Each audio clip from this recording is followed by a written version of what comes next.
नमस्कार मित्रांनो, आपल्या सर्वांचं डेली करंट अनालिसिस मध्ये स्वागत आहे। मी सुचेंद्र देशमुख आणि आज आपण 27 जून 2024 चे डेली करंट अनालिसिस पाहणार आहोत। या डेली करंट अनालिसिस हे जे आहेत आपण द हिंदू, इंडियन एक्सप्रेस यासारख्या न्यूजपेपर मधून घेत असतो, जे की इंग्लिश न्यूजपेपर आहेत आणि मराठी विद्यार्थ्यांना हे वाचताना कुठेतरी अडचण येते आणि त्यांना ह्या गोष्टी मराठीमधून समजाव्यात व्यवस्थितरित्या।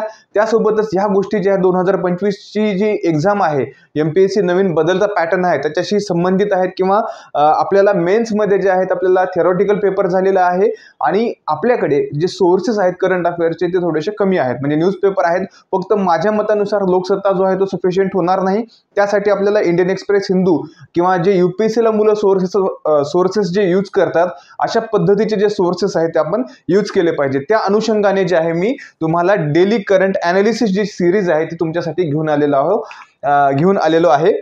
मी सुचेंद्र देशमुख। आज आपण 27 जूनचे काही महत्त्वाच्या न्यूज आहेत त्या आपण पाहूयात। फर्स्ट न्यूज आहे इंडियन एक्सप्रेस मध्ये आलेली न्यूज आहे ह्या आयसीसी म्हणजे इंटरनॅशनल क्रिमिनल कोर्ट संदर्भामध्ये। आता काय झालेलं आहे, द इंडियन एक्सप्रेस मध्ये न्यूज आलेली आहे, आयसीसीने इश्यू केलेला आहे अरेस्ट वॉरंट फॉर रशियाचे जे डिफेन्स लीडर आहेत त्यांच्या against. Okay, ICC issued arrest warrant for the Russia defence leaders. What does it effectively mean, म्हणजे याचा अर्थ काय होतो हे बघू शकतो। रशियाचे जे डिफेन्स मिनिस्टर आहेत त्यांच्या अगेन्स्ट किंवा लीडर आहेत त्यांच्या अगेन्स्ट इंटरनॅशनल क्रिमिनल कोर्टने ऑर्डर जारी केलेला आहे। कशाचं? अटक वॉरंट। लक्षात घ्या, नेमकं काय म्हणायचं नेमकं सर, अटक वॉरंट म्हणजे काय? आता इंटरनॅशनल क्रिमिनल कोर्ट म्हणजे काय? आपल्याला काय माहिती आहे? सुप्रीम कोर्ट माहिती आहे, हायकोर्ट माहिती आहे, सबऑर्डिनेट कोर्ट माहिती आहे, डिस्ट्रिक्ट कोर्ट माहिती आहे। हे कोर्ट सिस्टीम आपल्या भारतातली हायरार्की माहिती आहे। पण इंटरनॅशनल लेवलवरती एक इंटरनॅशनल क्रिमिनल कोर्ट आहे, त्याला आयसीसी असं म्हटलं जातं। आता नेमकं हे आयसीसी काय आहे हे आपण इथे बघूयात। तत्पूर्वी हे न्यूज आहे रशियामधली।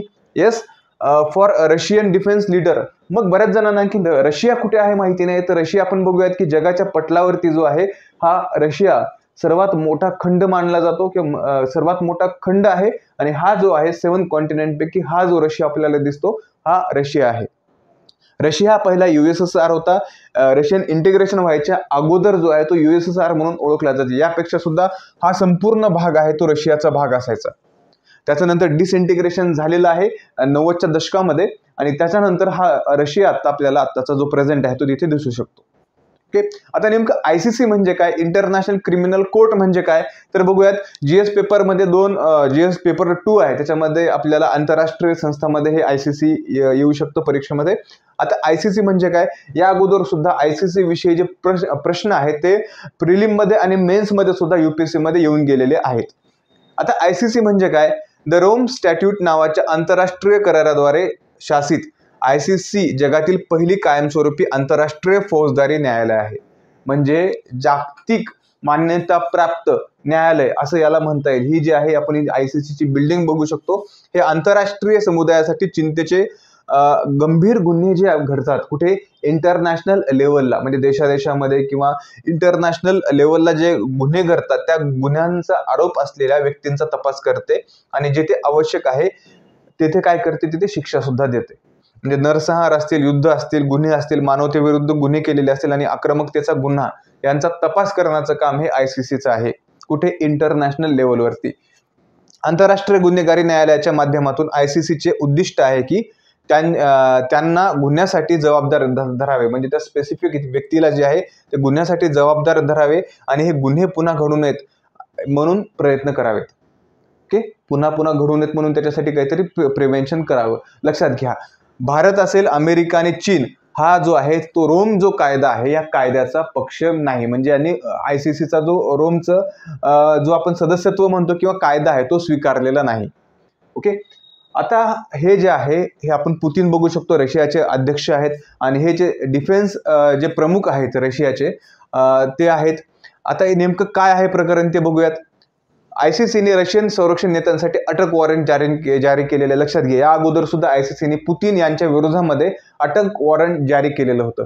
म्हणजे आयसीसी कोणाविरुद्ध अटक वॉरंट जारी करते आपण बघितलेलं आहे। या अगोदर काही गंभीर गुन्हे असतील, मानवता विरुद्ध केलेले गुन्हे असतील, क्रूर नरसंहार असेल, अशा गोष्टी विरोधात आयसीसी काय करत असतं की इथे वेगवेगळे गुन्हे दाखल करत असतं। राईट, तर रशिया आणि युक्रेन वॉर आहे, ते युक्रेनमध्ये खूप मोठ्या प्रमाणात नरसंहार झालेला आहे, मानवतेविरुद्ध तिथे गुन्हे झालेले आहेत. याच्या अगेन्स्ट त्या रशियाचे जे पुतिन आहेत, प्रेसिडेंट आहेत आणि त्यांचे इतर मंत्री आहेत, त्यांच्या अगेन्स्ट ICCने काय केलेलं आहे, अटक वॉरंट जे आहे ते जारी केलेलं आहे. म्हणजे काय, आता ICCचे अटक वॉरंट म्हणजे ICC रशियामध्ये जाऊन त्यांना पकडून आणेल का, तर नाही. मग कसं पकडून आणेल, लक्षात घ्या. आता ICCने अटक वॉरंट जारी केलेलं आहे, म्हणजे ICCचे जे मेंबर आहेत त्या देशामध्ये यदाकदाचित जर हे प्रेसिडेंट त्या देशामध्ये गेले तर ह्या रोम ॲग्रीमेंटचा एक पार्ट म्हणून त्या देशाला हे बंधनकारक ठरतं की ICC तिथे त्या देशामध्ये येऊन त्या व्यक्तीला जे आहे तिथे अटक करू शकते. पण ज्यांनी रोम कायदा स्वीकारलेला आहे त्या देशात ऑब्वियस ते देश रोम कायद्याचे मॅन्डेटरी आहेत, म्हणजे त्यांना त्याद्वारे ॲक्शन घ्यावीच लागेल. आणि या अनुषंगाने जे आहे त्या प्रकारे त्या देशामध्ये ज्या देशाने कायदा स्वीकारलेला आहे त्या देशामध्ये ICC त्यांचं म्हणजे कार्य करू शकते. आता रशिया सदस्य आहे का ICCचं, नाही. मग रशियाला इथे काही ICC करू शकत नाही. भारत सदस्य आहे तर भारतही नाही. अमेरिका आहे का, अमेरिकाही नाही. पण लक्षात घ्या, आणखी ह्याच्यामध्ये आणखीन एक दुसरी बाजू आहे. ICCचा जर सदस्य नसेल तरीही ICCला म्हणजे ICCचं जे इंटरनॅशनल जो लॉ आहे त्याला मानणारे देश सुद्धा यांचं जे ॲग्रीमेंट आहे त्याच्यामध्ये सुद्धा, ॲग्रीमेंट म्हणण्यापेक्षा आपण हे म्हणू की त्यांचं जे ICCचा जो अधिकार आहे त्यांच्या अधिकार कक्षेमध्ये सुद्धा हे देश येतात. म्हणजे इन केस अमेरिकामध्ये असं जर कोणी आलं तर मे बी तिथे ICC त्याला अटक करू शकते की इंटरनॅशनल क्रिमिनल कोर्टद्वारे त्याला अटक केली जाऊ शकते. ओके, अशा पद्धतीचं आहे. आंतरराष्ट्रीय गुन्हेगारी न्यायालयाने म्हणजे माजी रशियन संरक्षण मंत्री जे आहेत सर्गोई शोइगू आणि सशस्त्र दलाचे वर्तमान चीफ जे आहेत व्हॅलेरी गॅरासिमोव्ह यांच्या विरुद्ध जे आहे युक्रेन युद्धाशी संबंधित यांच्या विरोधामध्ये अटक वॉरंट जे आहे ते जाहीर केलेलं आहे. ओके, या दोघा जणांविषयी विरुद्ध ICCने जे आहे अटक वॉरंट जारी केलेलं आहे. रशियन नेते कोण आहेत आणि या निर्णयाचा त्यांच्यावर काय परिणाम होतो. आता हे जे आहेत सर्गेई शोइगू हे कोण आहेत, हे माजी रशियन संरक्षण मंत्री होते, पुतिनचे प्रमुख मित्र आहेत. फेब्रुवारी 2022 मध्ये युक्रेनवर आक्रमणाचे नेतृत्व यांनी केलेले होते आणि मे 2024 मध्ये त्यांच्या पदावरून त्यांना हटवले गेले. ओके, हे सर्गेई शोइगू आहेत, यांच्यावरती अटक वॉरंट जारी केलेलं आहे आणि व्हॅलेरी गेरासिमोव्ह यांच्या विरोधामध्ये अटक वॉरंट जारी केलेलं आहे. हे कोण आहेत, व्हॅलेरी सशस्त्र दलाचे वर्तमान चीफ ऑफ स्टाफ आहेत. नोव्हेंबर 2012 पासून उपसंरक्षण मंत्री आहेत. पुतिन आणि शोइगू नंतर सरकारमधील सर्वात शक्तिशाली व्यक्ती म्हणून हे पाहिले जातात. अशा दोघांविरुद्ध ICCनं सध्या जे आहे अटक वॉरंट जारी केलेलं आहे. शोइगू आणि गेरासिमोव्ह यांच्यावर प्रभाव, युद्ध सुरू झाल्यापासून दोघांनाही प्रतिष्ठेचे नुकसान झालेले आहे, म्हणजे ऑब्वियस प्रतिष्ठा त्यांची डागाळलेली आहे. युक्रेन विरुद्ध युद्ध पटकन जिंकण्यास अयशस्वी झाल्याबद्दल रशियन राष्ट्रवादींनी टीका केलेली आहे. म्हणजे हे दोघं जण आहेत यांना रशियनमधून सुद्धा टीका त्यांच्यावरती केली जात आहे. कारण काय, युद्धाला एवढं डिले होतो, एवढा वर्षानुवर्षांचं 1 वर्षापेक्षा जास्त कालावधी झालेला आहे, तरीही युक्रेन आणि रशिया वॉर हे चालू आहे. याच्यामुळे या दोघाही जे मिलिटरीचे प्रमुख आहेत होते आणि सध्या करंटचे आहेत त्यांच्यावरती ते टीका केली जात आहे. आता ICC कडे रशियावर खटला चालवण्याचा अधिकार आहे का, आपण बघितलेलं आहे, नाही. कारण रशियाचा सदस्य नाही, मॅन्डेटरी नाही.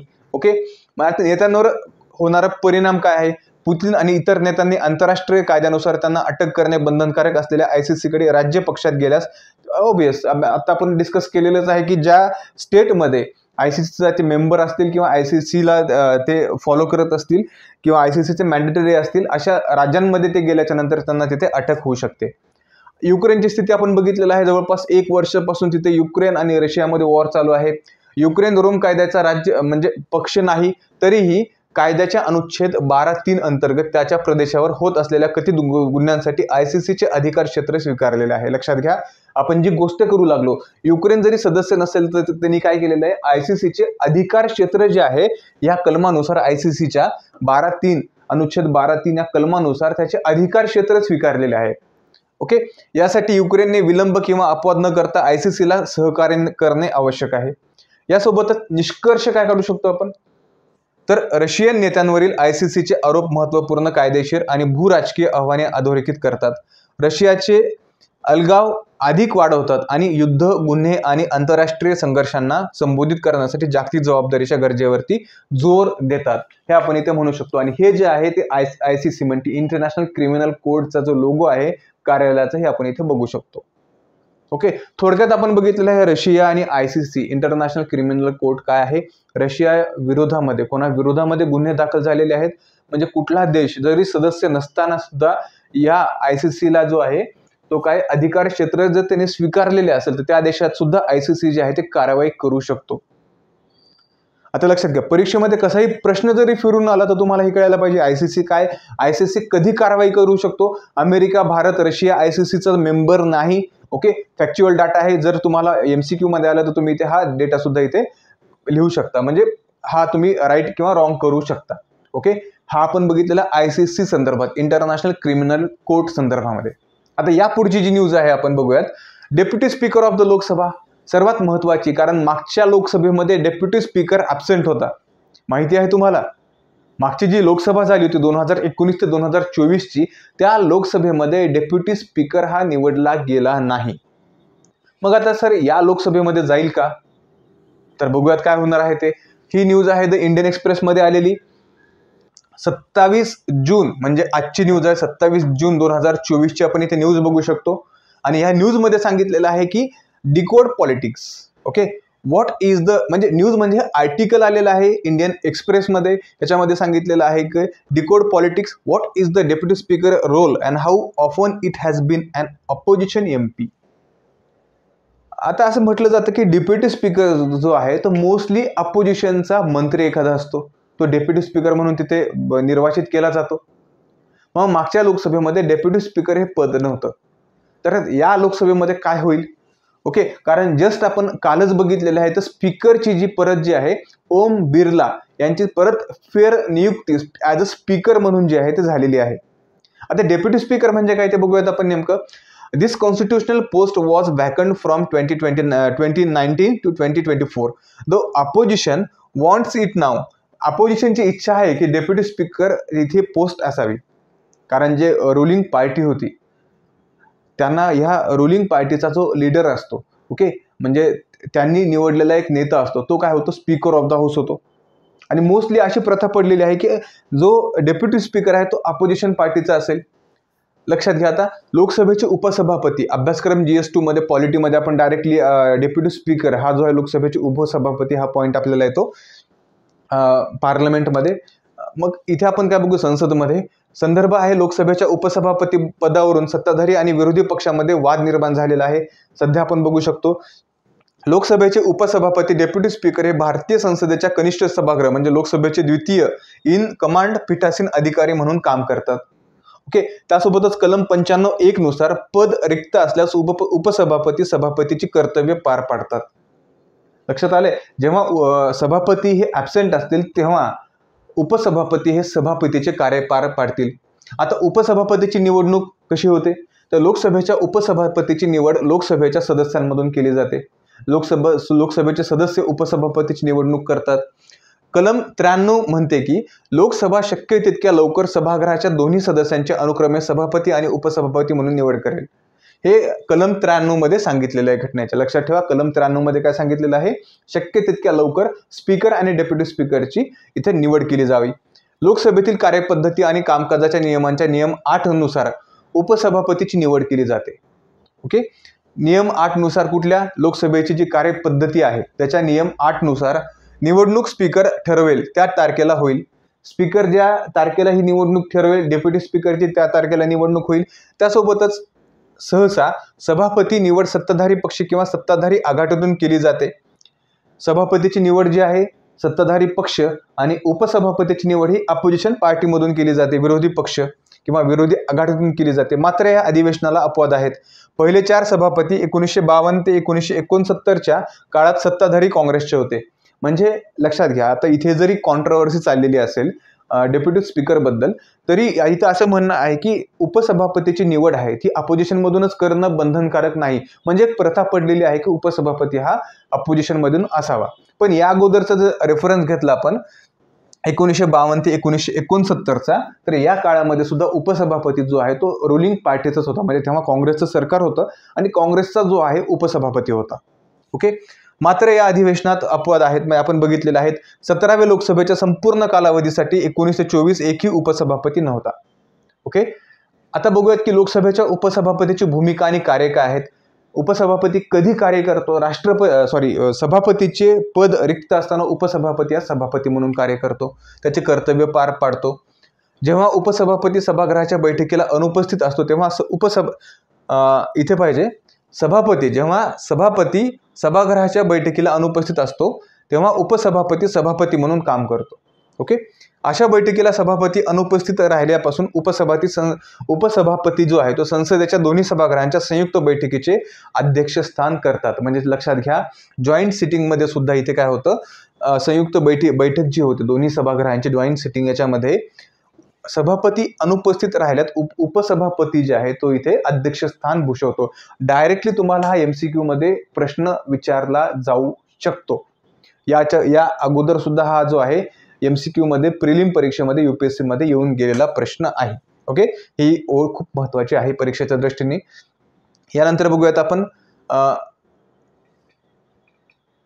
अधिकार आणि विशेष अधिकार काय आहेत. तर लोकसभेचे अध्यक्ष म्हणून कर्तव्य पार पाडताना किंवा काम करताना, म्हणजे लोकसभेची बैठक किंवा दोन्ही सभागृहांच्या संयुक्त बैठकीचे अध्यक्षस्थान करताना तो लोकसभा अध्यक्षांचे सर्व अधिकार जो आहे तो ग्रहण करतो. ओके. अशा प्रकारे अशा वेळी उपसभापती पहिल्या घटनेत मतदान करू शकत नाही. तो फक्त ते निर्णायक जर मत असेल तर तिथे त्या पद्धतीला तो मतदान करू शकतो. ओके. निर्णायक एक मताने कुठली तरी गोष्ट होणार असेल, बिल पास होणार असेल किंवा नसेल, तर तो तिथे त्या पोझिशनला किंवा त्या वेळेला तो एक मत तिथे देऊ शकतो. जेव्हा सभापती सभागृहाचे अध्यक्ष असतात तेव्हा उपसभापती एकदम साधा मेंबर असतो, तो ॲज अ पार्लमेंट मेंबर तिथे बसलेला असतो. जेव्हा सभापती सभागृहाचे अध्यक्षस्थान भूषवतात.